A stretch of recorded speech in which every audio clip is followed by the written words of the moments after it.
The three red suns of Kethfor burned in the sky like angry eyes. Below them, the grand arena stretched for miles. It was the largest building in the known galaxy. Over 200,000 aliens sat in the curved seats that rose up like a mountain around the fighting pit. Today was the first day of the Galactic Trials. This was not just a fighting tournament. It was much more important than that. The species that won would earn a seat on the Hegemony Council. The council ruled over 1,000 worlds. Having a seat meant your people had power. It meant your people mattered. Elara Vance stood in the competitor's pit beneath the arena floor. She was 34 years old. She had spent 12 years in the Earth Defense Forces. She had fought in 3 wars. She had killed men and women and things that were neither. She had watched friends die. She had almost died herself more times than she could count. None of that mattered here. To everyone in this arena, she was nothing. She was a joke. Elara looked around at the other competitors. A Grethkon warrior stood nearby. It looked like a giant insect, 8 feet tall, covered in black armor that grew from its own body. Its arms ended in blades instead of hands. It did not look at her. She was too small to notice. A Vornkai champion sat on a stone bench, cleaning its claws. It was even bigger than the Grethkon, 12 feet of muscle and scales, like a dinosaur that had learned to walk upright. Its eyes were yellow with black slits. When it breathed, smoke came out of its nose. There were others. A Yithmari Scion floated in the corner, her body thin and gray, her eyes completely black. She could kill with her mind. A Torvelian gladiator practiced with 4 swords at once, because it had 4 arms. A Velkari assassin stood so still that Elara almost missed her entirely. Elara wore a simple combat suit, gray fabric, light armor on the chest and shoulders, a knife on her belt. That was all. The other competitors had energy shields, powered exoskeletons, weapons that could cut through steel, bio-enhancements that made them faster, stronger, harder to kill. Elara had none of these things. Earth was new to the galaxy. Humans had only made first contact 18 months ago. They did not have the technology that other species had developed over thousands of years.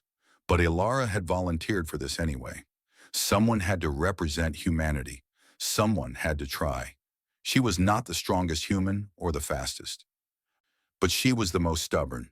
Her commanding officers had always said that about her. Elara Vance does not know how to quit. She hoped that would be enough. A loud horn sounded. The tournament was about to begin. The competitors walked up the ramp and into the arena. The crowd roared when they saw the champions. 200,000 voices screaming and howling and making sounds that human ears could barely understand. Elara walked out last. She was the smallest competitor by far, the weakest looking. When the crowd saw her, some of them laughed. Others made sounds of confusion. A few simply ignored her completely. The announcer floated above the arena floor on a platform of blue light. He was a Torvelian, like the gladiator, but even bigger. His scales were bright colors that shifted and changed. His voice boomed through the arena like thunder. He began to introduce the competitors. Voreth of the Grethkon Empire, 47 kills, undefeated. The crowd screamed with excitement. Sethrakis of the Vornkai Dominion, 312 kills, the greatest warrior his species has ever produced. The screaming grew even louder. One by one, the announcer introduced each competitor. Each time, he spoke with respect. Each time, the crowd responded with cheers and roars. Then he reached Elara. The announcer looked down at her. His face twisted into something that might have been a smile. When he spoke, his voice dripped with amusement. And now, representing the newly contacted species from the 3rd planet of an unremarkable yellow star, he paused for effect. The crowd grew quiet, waiting for the joke. Elara Vance of the Humans. He said her name wrong on purpose. He made it sound silly. The crowd burst into laughter. The announcer continued, enjoying himself. The humans come from a planet called Earth Thing? Is that right? Yes, Earth Thing. Our scientists have classified them as endurance-based prey animals who somehow achieve spaceflight. More laughter. Someone threw food at Elara. It splattered on the ground near her feet. Perhaps she got lost on her way to the kitchen, the announcer said. Someone should tell her that the servant's entrance is on the other side. The crowd roared with laughter. Even some of the other competitors made sounds of amusement. Elara did not react. Her face was stone. Her eyes were fixed on the announcer. She did not move. She did not speak. She simply waited. The announcer noticed her silence. It seemed to encourage him to push further. Tell me, little human, what special abilities does your species have? Can you fly? No. Can you breathe fire? No. Do you have natural armor? No. Can you survive in the vacuum of space? No. He laughed. What exactly are you doing here? Elara still did not answer. The announcer shrugged his massive shoulders. Very well. Let us see what the combat database has to say about these humans. This was standard procedure before any tournament. The arena's computer system would display information about each species. It helped the spectators understand what they were watching. It helped them place their bets. A massive holographic screen flickered to life above the arena. The announcer gestured toward it with two of his forearms. Let us learn about our human friend, he said, still smiling. The screen began to display information. And then something strange happened. The laughter stopped. The crowd grew quiet. At first, it was just the aliens closest to the screen. They stopped making noise. They leaned forward. Their eyes grew wide. The silence spread like a wave. Row by row, section by section, 200,000 spectators stopped laughing and started reading. The announcer's smile faded. He turned to look at the screen. His scales went pale.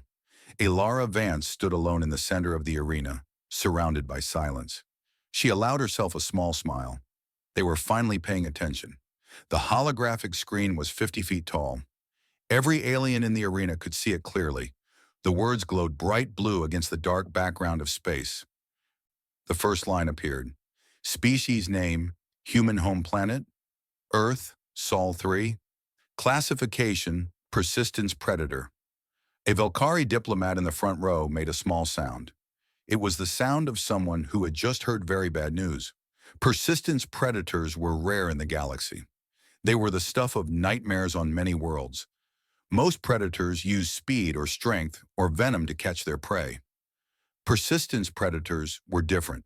They simply followed their prey until it collapsed from exhaustion. They never stopped. They never gave up. They just kept coming. The screen continued. Atmospheric tolerance. Survives in atmospheres containing oxygen levels that are toxic to 73% of known species. The Grethkan warrior shifted uncomfortably. His species could only survive in very specific atmospheric conditions. Humans, apparently, could breathe poison and call it air. Temperature range functions between 40 and plus 160 standard thermal units. Now even the Vornkai champion looked up from his claws. That temperature range was insane. Most species could only survive within a range of 20 units. Humans could operate across a range of 100. They could function in conditions that would freeze most species solid, and also in conditions that would cook them alive. The screen continued, and with each new line, the silence in the arena grew heavier. Gravity tolerance. Evolved on a 1.0 G death world, capable of sustained operation up to 1.8 G. A murmur ran through the crowd. Earth was a death world. The term had a specific meaning in galactic classification. It meant a planet where the conditions were so dangerous that intelligent life should not have been able to evolve. High gravity, extreme temperatures, deadly predators, toxic atmosphere. Somehow humans had not only evolved on such a world, but had become its dominant species. Pain response. Anomalous. Subject continues combat function while experiencing severe trauma. Does not enter shock state under conditions that would incapacitate most galactic species. The Yithmari Scion, who had been floating calmly in her corner, suddenly descended to the ground. Her black eyes were wide. She was staring at Elara like she was seeing her for the first time. Adrenaline system. Chemical combat enhancement triggered automatically by fear or anger. Increases strength, speed, and pain tolerance by significant margins. Note: this is a natural biological function, not a surgical or technological modification.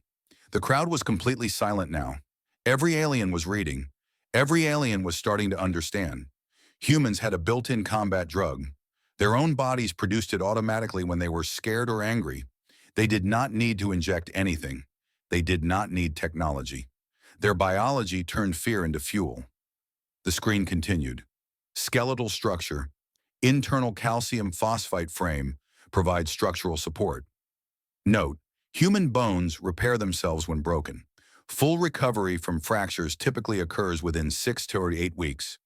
A Torvellian in the crowd fainted. His companions caught him before he hit the ground. Blood system. Uses iron-based hemoglobin for oxygen transport. When exposed to air, blood oxidizes and hardens, automatically sealing wounds. Humans can survive the loss of up to 40% of their blood volume. The announcer was no longer smiling. His scales had gone completely gray. He was reading the screen with his mouth hanging open. Then came the historical data. Historical context. Species has engaged in continuous intraspecies warfare for approximately 10,000 standard years.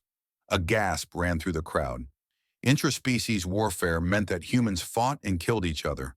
This was not unheard of in the galaxy, but it was rare. Most intelligent species stopped killing their own kind once they developed civilization. Humans had not stopped. They had been at war with themselves for 10,000 years. The screen kept going, and it kept getting worse. Notable historical events. Species has deployed nuclear weapons against itself. Species has survived multiple self-inflicted extinction-level events, including global wars, manufactured plagues, and environmental collapse. Species has developed biological, chemical, and radiological weapons capable of destroying all life on their planet, and continues to maintain stockpiles of such weapons. The Velkari diplomat, who had been sitting in the front row, got up from her seat and left. She walked quickly, her eyes fixed straight ahead. She did not look back. She was not the only one. All around the arena, aliens were leaving their seats. Some walked, some ran. A few simply sat frozen in place, unable to move. The screen displayed one final section. Combat Doctrine Warning. Humans do not recognize the concept of unwinnable scenarios. Documented instances exist of individual humans continuing combat operations after losing multiple limbs, after sustaining wounds that should have been immediately fatal, and after being informed that survival was impossible. Humans have a cultural concept called spite, which allows them to continue functioning through hatred alone, even when all logical reason to continue has been eliminated. And then, in large red letters, threat assessment, extreme do not engage without overwhelming force. Do not assume surrender is possible. Do not assume death until confirmed by multiple independent sources. The screen went dark. The arena was silent. 200,000 aliens sat in their seats, frozen in shock. The other competitors were staring at Alara. Some of them had taken steps backward without realizing it. The announcer tried to speak. His voice came out as a croak. He cleared his throat and tried again. That is... He could not find words. Alara looked up at him. Her face was calm. Her eyes were steady. She looked exactly the same as she had looked 5 minutes ago, when everyone had been laughing at her. But now no one was laughing. So, Alara said. Her voice was quiet, but somehow it carried through the entire arena. Who is first? No one answered. The Grethkin warrior who had been standing near her earlier had moved away. He was now on the opposite side of the arena, as far from her as he could get.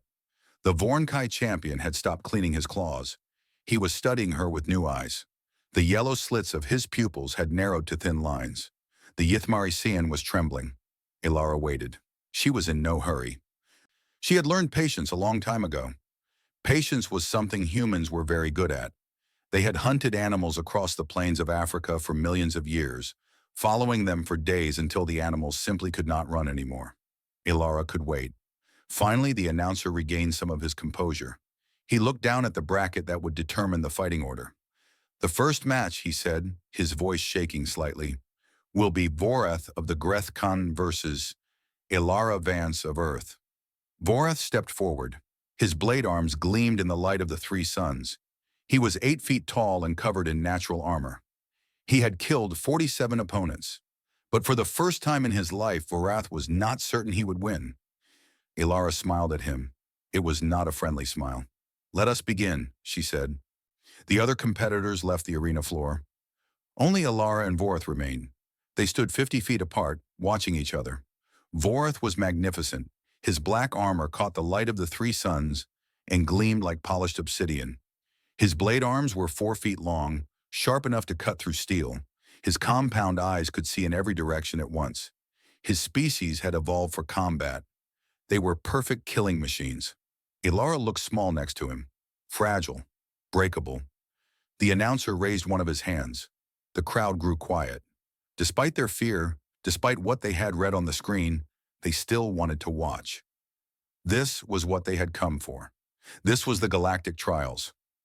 The rules are simple, the announcer said. No ranged weapons. Combat continues until one fighter submits or dies. Begin! He dropped his hand. Vorath moved. The Grethkon were famous for their speed. Vorath crossed 50 feet in less than a second. His blade arms blurred through the air, cutting toward Alara from 3 different angles at once. Any other species would have been cut to pieces before they could blink. Alara did not try to block. She could not. She was too slow, too weak, too human. Instead, she stepped forward. The crowd gasped. She was moving into the attack, not away from it. One of Vorath's blades caught her across the shoulder. It cut through her combat suit and into the flesh beneath. Blood sprayed through the air. Red blood. Iron blood. But Alara was inside his guard now. Vorath tried to pull back, but humans were not as slow as he had thought. Alara grabbed his left blade arm with both hands. The edge cut into her palms. More blood flowed. She did not let go. She pulled. Vorath was stronger than her. Much stronger. But he was not ready for this. He was not ready for a prey animal to grab his weapon with its bare hands and pull him off balance.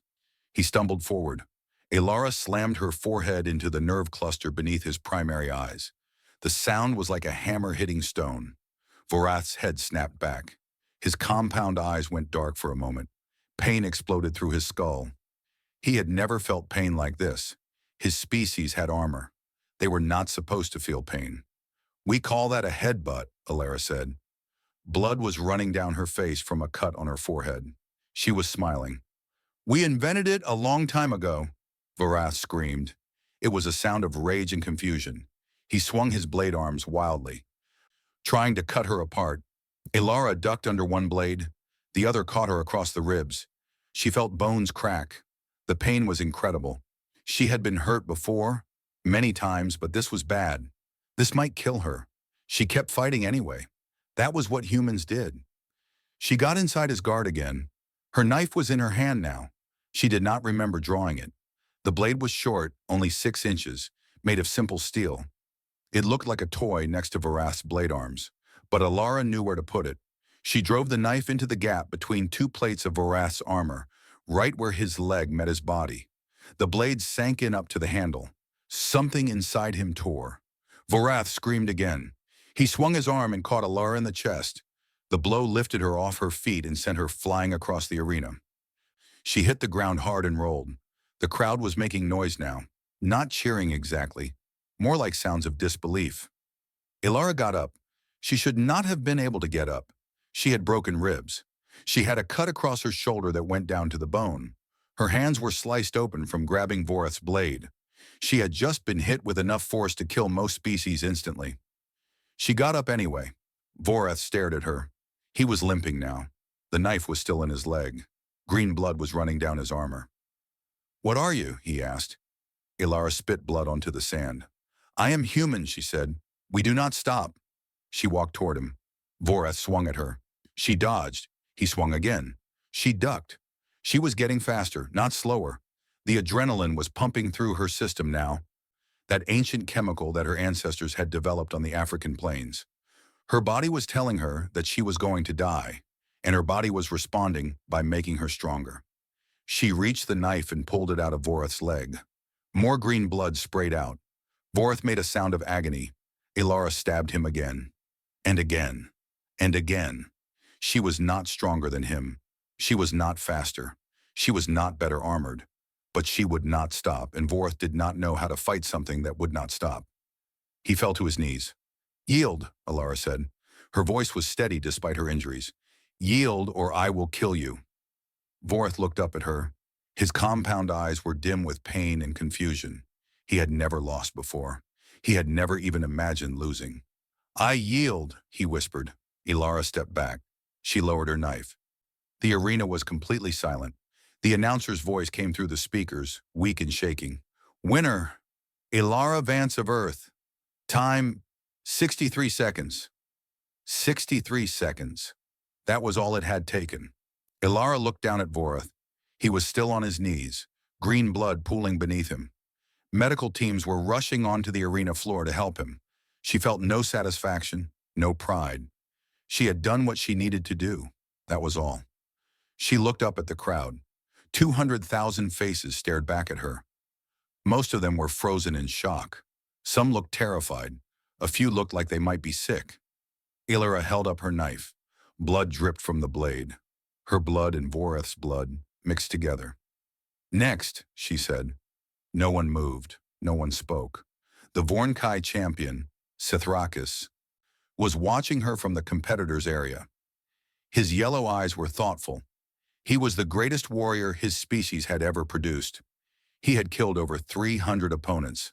For the first time in his life, he was not sure if that would be enough. The medical teams finished with Vorath and took him away. The arena floor was cleaned. The blood was washed from the sand. The announcer looked at his bracket. His hands were shaking. The second match, he said, will begin in 1 hour. Ilara nodded. She walked back to the competitor's area, leaving a trail of blood behind her. She would need that hour, not to recover completely. That was impossible. But to stop the bleeding, to wrap her wounds, to prepare for the next fight. She sat down on a bench and began to clean her knife. The other competitors watched her in silence. None of them spoke to her. None of them came near her. They had all read the database. They all knew what she was. But reading about humans and seeing one fight were two different things. Now they understood. Ilara finished cleaning her knife and began to wrap her wounds. Her hands were steady. Her breathing was calm. She had been hurt worse than this before. She had survived worse than this before. She would survive this too, and she would win. The second match was against a Torvelian gladiator named Kex. He had 4 arms and 4 swords. He was fast and skilled and had won 17 championship fights. The match lasted 2 minutes. Kex had made the mistake of trying to overwhelm Ilara with speed and aggression. He had attacked with all 4 swords at once, spinning and slashing in a dance of death that had killed many opponents before they could react. Ilara had let him cut her. She had taken wounds on her arms, her legs, her back, but she had stayed on her feet. She had stayed in the fight. And when Kex had to pause for breath, when his 4 arms grew tired from swinging, Ilara had been there. She had broken 2 of his arms before he yielded. The third match was against a creature called a Nullworth. It was not really alive in the normal sense. It was a mass of living metal, a being that could shape itself into any form. It had no vital organs to stab. It had no blood to spill. Ilara had studied its species during the break between matches. She had asked questions. She had learned. The Nullworth's weakness was electricity. Its living metal could be disrupted by a strong enough charge. Ilara had modified her knife, wrapping the handle in insulated material and attaching a small power cell she had taken from a damaged light fixture. The Nullworth had been surprised when she stabbed it with an electrified blade. It had been even more surprised when she kept stabbing, driving the electrical charge deep into its metal body until its systems began to fail. It had yielded before she could destroy it completely. By the third round, species were withdrawing their champions. The Velkari sent a message saying their fighter had become suddenly ill. The Gorvak claimed their champion had been called away on urgent military business. 3 other species simply did not show up when their matches were called. The Hegemony Council called an emergency session. Ambassadors from a dozen worlds demanded to know what was happening. How could a primitive species from a newly contacted world be destroying their finest warriors? The answer was simple, but it was not easy to accept. Humans did not fight like other species. Most species in the galaxy had evolved to avoid injury. Pain was a signal to stop. Damage was a reason to retreat. When a Velkari was wounded, it ran. When a Torvelian was hurt, it withdrew to heal. This was logical. This was sensible. This was how intelligent beings survived. Humans were different. Humans had evolved to endure injury. Pain did not stop them. Damage did not make them retreat. Their ancestors had hunted animals across endless plains, following wounded prey for days until it collapsed from exhaustion. Their bodies had developed systems to keep fighting through damage that would kill other species. And their minds were even more terrifying than their bodies. The Yithmari scion, Velith, had been scheduled to fight in the 5th round. She was the most powerful mind reader in the hegemony. She had won all her previous matches without moving a single step. She simply reached into her opponent's mind and made them surrender. She had tried to read Alara's mind before the match. What she had found had broken something inside her. Velith had appeared before the council, trembling and pale. She had begged them to withdraw her from the tournament. When they asked why, she had struggled to explain. Human minds are not like ours, she had said. They have layers, defenses, and beneath those defenses, there is something that should not exist in any sane being. What did you find? The council had asked. They call it spite, Velith had whispered. It is a form of fuel. It allows them to continue functioning through hatred alone, even when all logical reason to continue has been eliminated. This human woman, she does not fight to win. She does not fight to survive. She fights because she refuses to give her enemies the satisfaction of seeing her fall. She had paused, her black eyes filling with tears. I looked into her mind, and I saw a memory. She was in a war on her homeworld. She was wounded, dying. Her enemies stood over her, laughing. And do you know what she did? The council had waited. She laughed back, and then she killed them, all of them. With a broken arm and a hole in her stomach, she killed 4 armed soldiers because she could not bear to let them win. Velith had refused to fight. The council had been forced to let her withdraw. Between matches, Alara's wounds were treated. The arena had medical facilities that could heal most injuries quickly. But Alara's human biology confused the doctors. Her body was already healing itself. Her blood was already clotting. Her bones were already beginning to knit back together. This is remarkable, one doctor said, a thin creature with too many eyes. Your body repairs itself automatically? Yes, Alara said. All humans do this. How long until you are fully recovered? A few weeks for the bones, less for the soft tissue. The doctor stared at her. But you have broken ribs. You have deep lacerations. You have lost blood. I know, Alara said. I will be fine. She won the next 3 matches. Each one was brutal. Each one left her more wounded than before. But she kept fighting. She kept winning. The other species began to research humanity. They accessed the Galactic Network and found records from Earth. They watched videos of human wars. They read accounts of human history. What they learned terrified them. They saw something called the Siege of Stalingrad, where millions of humans had killed each other over a single frozen city for months without either side giving up. They saw something called the Western Front, where humans had spent years fighting over a few miles of mud and barbed wire, dying by the millions, never stopping, never surrendering. They saw something called Hiroshima, where humans had built a weapon that could destroy entire cities and had used it on their own kind. The Vornkai diplomat who had researched the most shook his head in disbelief. They are insane, he said. They must be.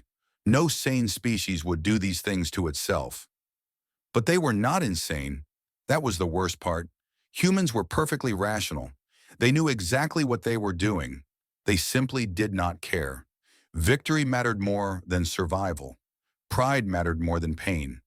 They would rather die standing than live on their knees. The tournament continued. Alara won the quarterfinal. She won the semifinal.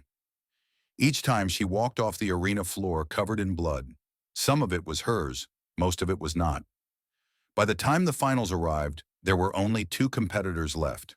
Alara Vance of Earth and Sithrakis of the Vornkai Dominion, the greatest warrior his species had ever produced.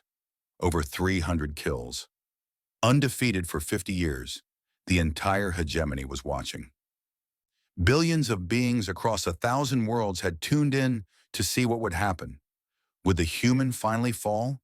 Or would she prove once and for all that her species was something new, something different, something dangerous?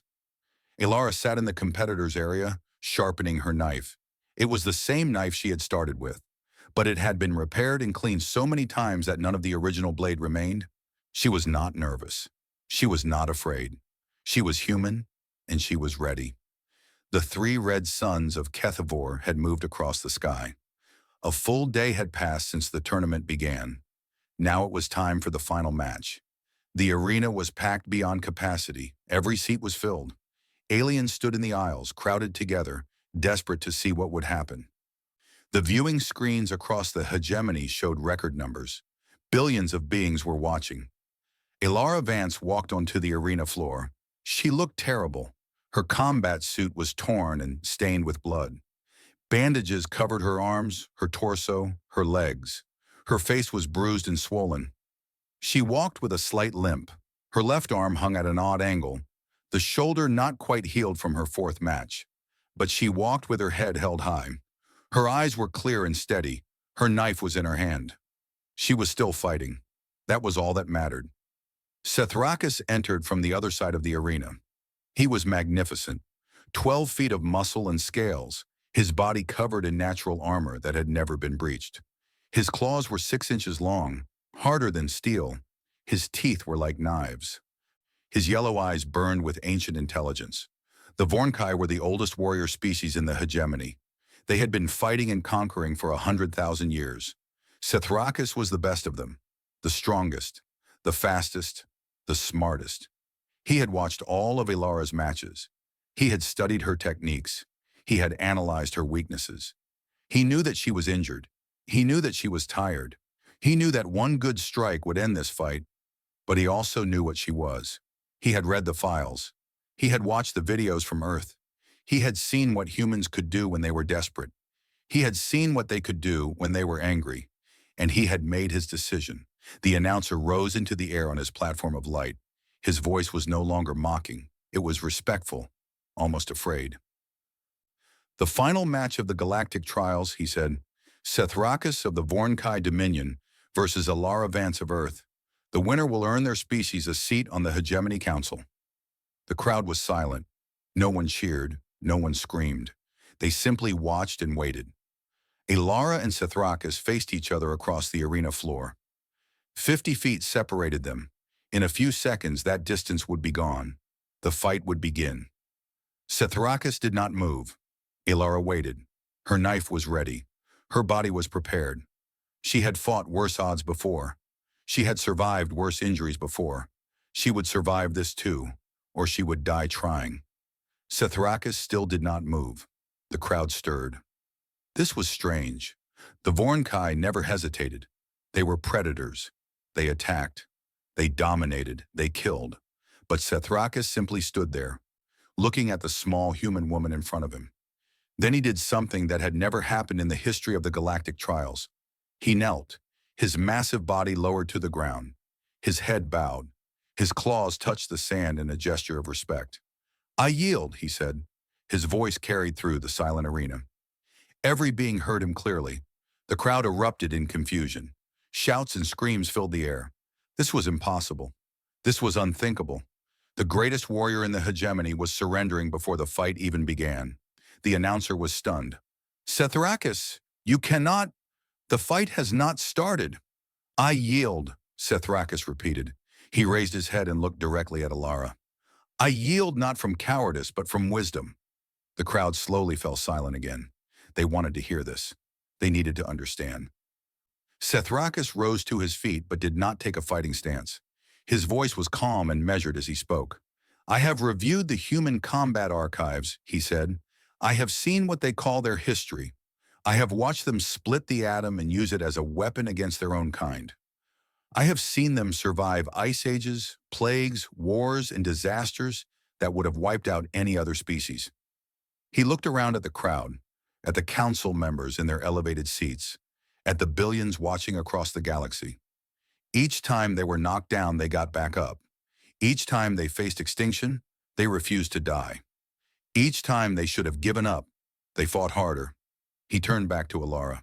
"I could fight this woman," he said. "I might even win. She is tired. She is wounded. I am stronger and faster and larger. Perhaps I would kill her. He paused. But there are 8 billion more where she came from. The words hung in the air. 8 billion. The number was difficult to understand. Most species in the hegemony had populations in the millions.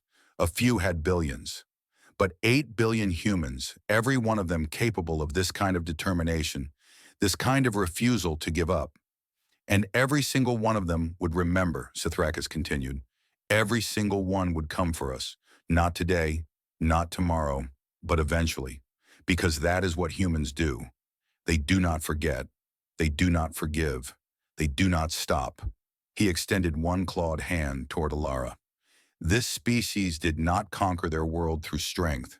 They conquered it through refusal to die. My people have fought for 100,000 years. We have conquered 1,000 worlds, but we have never faced anything like this. Alara looked at his extended hand. She understood what it meant. A gesture of respect. A gesture of peace. The humans have earned their seat on the council, Sithrakis said. Grant it to them, or learn what our ancient ancestors learned about persistence predators. He looked directly at the council members. You cannot outrun them, you cannot outlast them, and you will never, ever see them quit. Alara reached out and took his hand. Her small human hand disappeared inside his massive clawed grip. But she was not afraid. She shook it firmly. A human custom, a gesture that meant neither party was holding a weapon. Sithrakis smiled. It was not a friendly smile. Not exactly. But it was honest. He respected her. He feared her. He was wise enough to know that some enemies should be friends instead. The announcer floated forward. His voice shook as he spoke the words that would change the galaxy forever. Winner by yield. Commander Alara Vance. Humanity is granted one seat on the Hegemony Council. The crowd did not cheer. They were too busy thinking about what they had witnessed. They were too busy reconsidering everything they thought they knew about strength and weakness, about predators and prey, about what it truly meant to be dangerous. Alara looked up at the 3 crimson suns. They were setting now, painting the sky in shades of red and gold and purple. It was beautiful. She thought about Earth, about her home, about the billions of humans who would never know what had happened here today, but who would benefit from it nonetheless. One seat on the council. It was a small victory, but it was a beginning. She allowed herself a smile. One seat for now, she thought, but we are humans. We do not stop. We do not give up. We will be back, and next time, we will want more. She turned and walked out of the arena. Behind her, 200,000 aliens watched in silence. They had come to see a primitive species humiliated. They had come to laugh at the small creatures from the unremarkable yellow star. They were not laughing anymore. They would never laugh at humans again. Somewhere in the crowd, the announcer who had mocked her name watched her leave. He remembered the jokes he had made. He remembered the laughter he had encouraged. He would spend the rest of his life regretting those jokes, because now he understood the truth. Humans were not prey animals who had somehow learned to use tools. Humans were something far more terrifying. They were predators who had learned to be patient, and they had just announced themselves to the galaxy.